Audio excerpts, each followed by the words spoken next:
The story begins with a 7-member family in which the mother was once a famous folk singer, but 3 years ago, her health suddenly deteriorated to the point where she couldn't even get out of bed.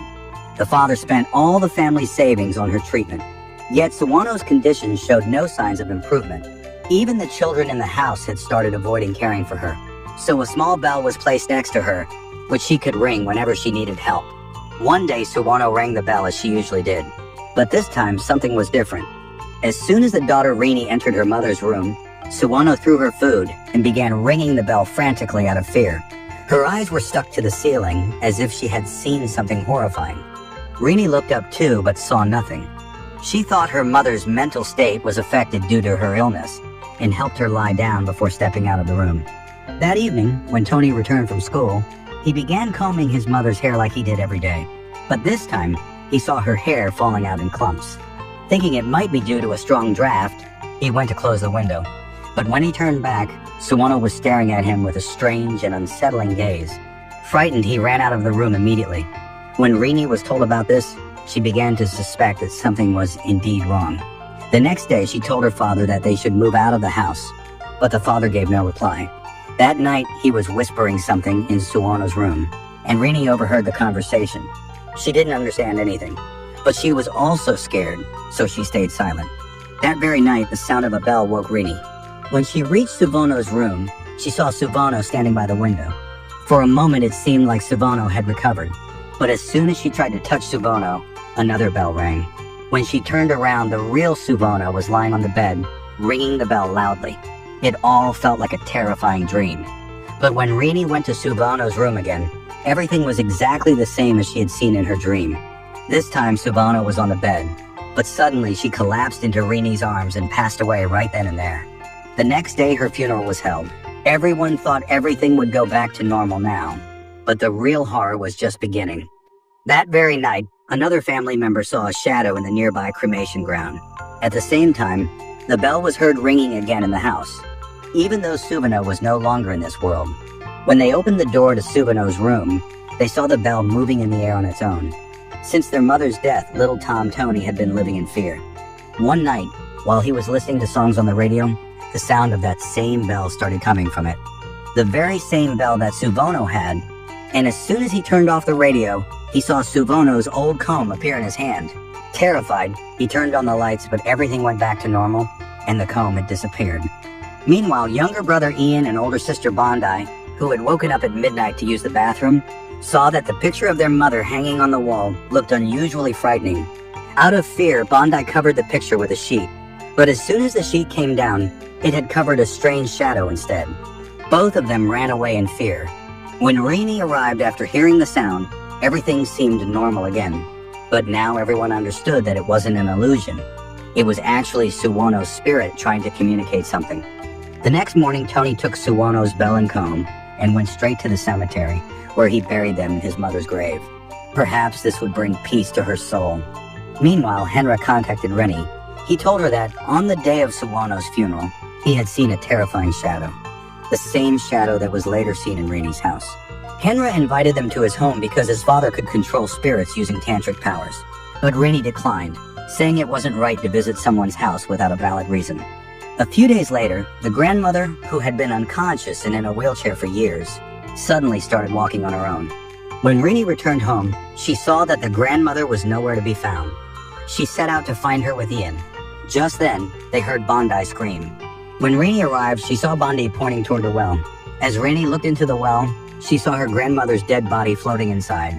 With the villagers' help, they performed the funeral rites. After this incident, Bondi went into shock and began to ramble. When Rini went into the grandmother's room, she found a letter meant to be sent to a man named Budiman, meaning wise man. Rini thought this man might know some secrets. Rini and Henra went to the address, which led to an old apartment in the city. When they opened the door, standing there was Budiman himself. He revealed that he and Rini's grandmother were childhood friends, but couldn't stay together. Budiman was knowledgeable about mysterious cases. He explained that Rini's mother's illness began when she performed a tantric worship ritual. As a result of that ritual, she did become the mother of 4 children, but during the worship, a deal had been made with an evil spirit. In the end, the wise man gave Rini an old magazine in which he had written about all these incidents. Perhaps it could help her uncover the truth and find a solution. When Rini returned from the city, she began reading the magazine she had received from an old tantric. It described a mysterious cult that worshipped demonic powers and granted its followers the ability to conceive children quickly. But there was a condition. When the youngest child in any family turned 7, they had to be sacrificed to the demon. Rini's mother wanted to break this horrifying tradition, so whenever one child turned 6, she would give birth to another in order to change the youngest child and delay the sacrifice. But this tactic was against the terms of that superstitious pact.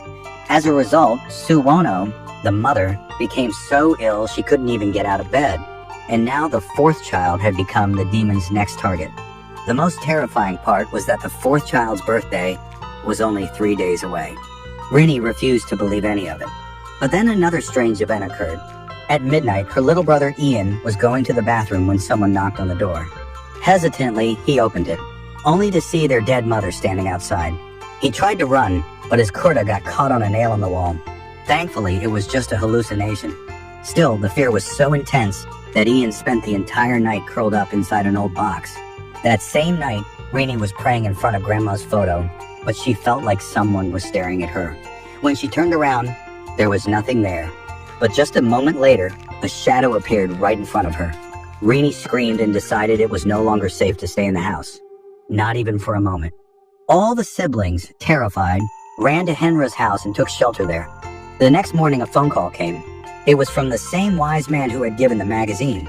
He called Rini immediately, but it was difficult to leave the children alone. At that moment, Henra volunteered to go. But little did he know that this would be his last journey.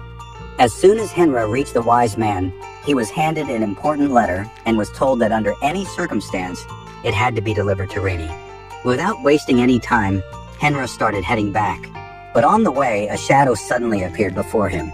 He tried to save himself but was hit by a speeding truck coming from the front. He died on the spot. When the villagers came to retrieve his body, the letter fell to the ground, which Rini later picked up. That night, as Rini was closing the window, she saw Henra's spirit standing there. At first, she thought it was a hallucination, but then a force grabbed her hand and started pulling her. Just then, Tony came running and saved Rini. They were now convinced that something very big and terrible was about to happen. Fortunately, at that moment, their father, who had been away for work, returned home. Everyone went back to their house with him, but the series of terrifying events didn't stop there. When Bondi took Ian to the bathroom, the door shut on its own. Their father broke the door open, but by then, Ian had already fallen into the well. Without thinking twice, the father jumped into the well and somehow managed to pull Ian out. One night, when the entire family was at home, some strangers appeared at the door. They seemed to belong to some occult sect. Their purpose for coming was to take the youngest son with them. As soon as the father saw them, he quickly shut the door.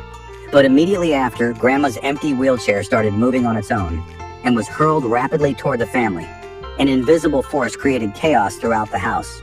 The father and his 2 sons somehow ran into a room, but then both doors of the room closed on their own, trapping the 3 inside. At that moment, the main door opened and a terrifying shadow entered. Bondi somehow hid behind a pillar, but Ian was directly caught by the shadow and it began to drag him out. Hearing Ian's screams, Bondi, despite being scared, gathered courage and pulled him back. Suddenly, the terrifying force went quiet and the doors opened.